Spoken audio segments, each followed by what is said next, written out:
right, good morning. Welcome to the Day is Ours channel. I'm your host, Johnny Utah, and it is Tuesday, March 26th. We are into week 3, and we are fully into week 3 as Tuesday you get to, like I said, Monday is like that, I gotta start my workout, had a few rest days, and it always feels like I'm dragging Monday, but we're still going to get our workout in.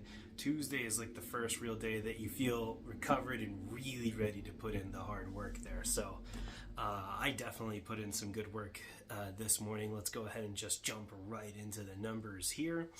So steps, 14,629. I always really like staying above that 14,000 mark, and it's just very uplifting to go ahead and stay above that range.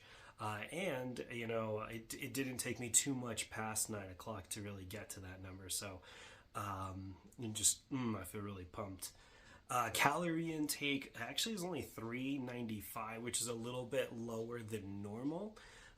So as always, I'm just trying some new things. We got some different stuff to try out this weekend. And so today I have the Fit Crunch. I'll show it to you. Fit Crunch, and this one's the chocolate chip cookie dough one for the protein bar. And what's really dragging those numbers down is this Atkins chocolate delight or milk chocolate delight. And this is only 160 calories, whereas my breakfast essential is usually around like 240 calories. That's a big 80 calorie difference there. So the Fit Crunch is right around that 200, 210 range, depending on which flavor that you try. So you're going to be pretty consistent with a lot of protein bars around that range. Some even go a little bit higher.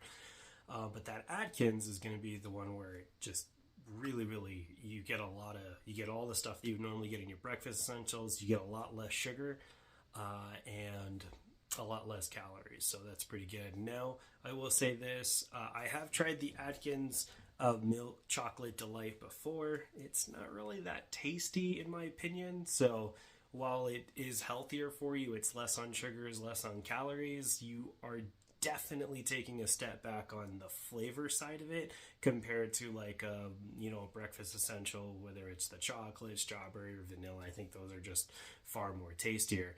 And not only that, you're also spending a little bit more because the Atkins is a little bit more expensive.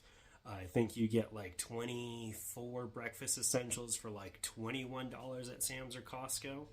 And those are those pre-made packets that are just like this. I'll probably show one tomorrow when I drink one, but with these it was like 15 for like 20, so you're getting, it's just a little bit more expensive. So if you're looking at a cost side of things, breakfast essential might just be the way to go. As for the Fit Crunch, I have not tried this particular one. I tried the strawberry strudel I think yesterday, and that was actually really good. A little bit of an aftertaste to it, but I mean, it doesn't really bother me that much. It tastes really good. It's nice, it's crunchy, and it's very soft in the inside, so you kind of get a really good blend between the two. And then I'm a sucker for any kind of like fruity flavors, whether it's strawberry, lemon, anything that has like a tart or sweet flavor to it, I prefer over chocolate. And don't get me wrong, I still like chocolate. But I just prefer more of those like fruity flavors, whether it's strawberry, blueberry, banana, or it could even go, to like a yogurty side of things. I like those kind of flavors more than I like chocolate. So I'll let you know how this Fit Crunch tastes tomorrow. But let's go ahead and move to the other side of the numbers here. So 163 activity minutes. I did get a few extra minutes in, as I did wake up just a little bit early. Well, I woke up at the same time. I just was able to get everything going and really start my workout a little bit earlier. Instead of starting it at 6:30, I was able to get it going at like 6:21, 6:22. And so just got a little extra time to get those extra activity minutes in. And then 1,374 activity calories burned. As always, that's a really good start to your morning. That's exactly right where I want to be to really just get my day started. So, because like I said, I'm going to sit at a desk pretty much the rest of the day. And if I have a little bit of time before I have to start work, I'm going to try to go to the basketball court and shoot a few hoops. It's still relatively cold. You could probably look back at the other. It's like 38 degrees outside, so I just wish it was a little bit more sunny. It's not very fun to play outside when it's cold. And it's a dry cold out here in Utah. I grew up in Florida, and if it's like 60s or 70s in Florida, it feels really cold. It's a very hot state in general, but if you live in Florida, you understand. Like that wet cold it just like pierces you. And so it's a little bit nicer to be out here and have the dry cold where it's still cold, but at least it doesn't feel like ice directly on your body. That's probably the best way I can describe it. And then our last category here is just going to be our sleep score. So let's go ahead and put that up here. So bravo to me. I got 7 hours and 27 minutes of sleep. So that gave me a score of 81, which is in the good range. And I like being in the good range. You know, honestly, I think that this is pretty accurate because I feel very good getting up in the morning. I think if I had a bad sleep, which I haven't had one of those yet, at least according to the sleep score, I mean, I just feel really good in the morning. So I wonder if I get like a bad score, do I just feel really tired? Do I feel exhausted? You know, not having a lot of energy? I don't know. We're going to find, well, we'll see eventually. Sleep cycles, I actually had 4 sleep cycles. And that's probably actually more than me. I think Arlene only got up one time last night. And if he did get up, I don't even really remember it. So more like hand baby to wife attached to boob for drink and crash, right? Something silly like that. But I really just don't remember him really getting up at night. Wakefulness, it said I was 4%, so that's 1% higher than I've been lately. And so I still think that's pretty good. Physical recovery, 52%. I wonder what I have to do to really get that up. I guess I'll have to play around with this app and see what are going to be good strategies to up the numbers on physical and up the numbers on mental recovery. Because mental recovery looks good, 86%. But definitely physical recovery. I mean, I guess I do feel a little bit more sore.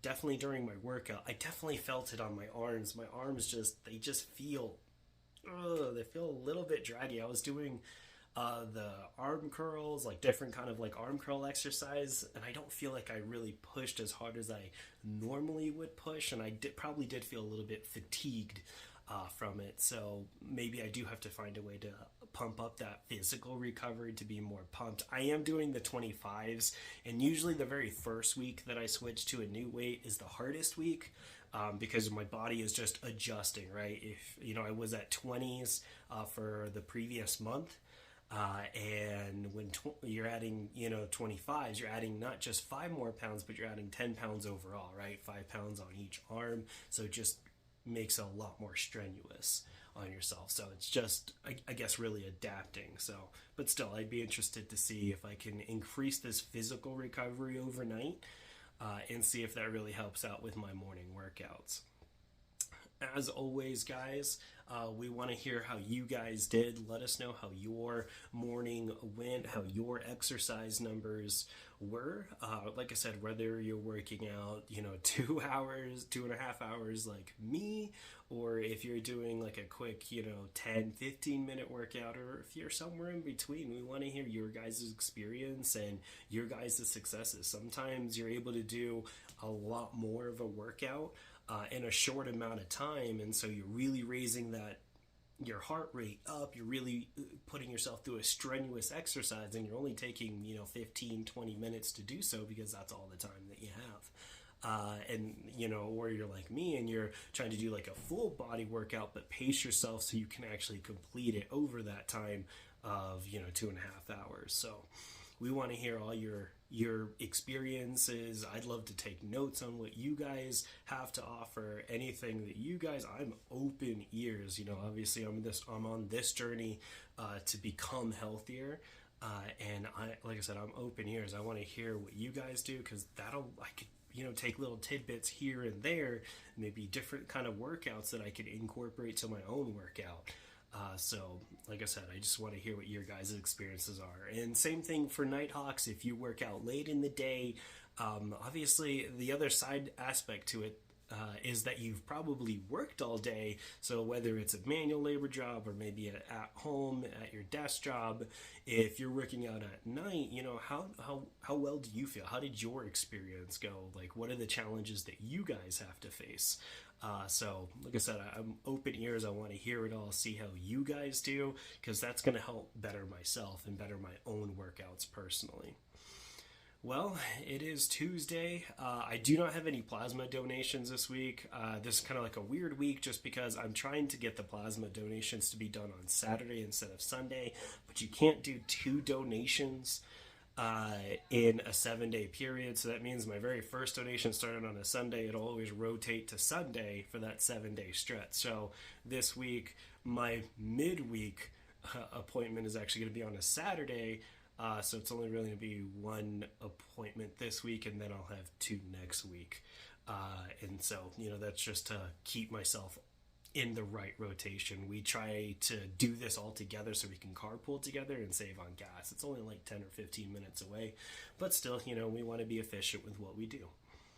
And so with that here, I hope you guys enjoy your morning. It is Johnny Utah out, and have a good morning.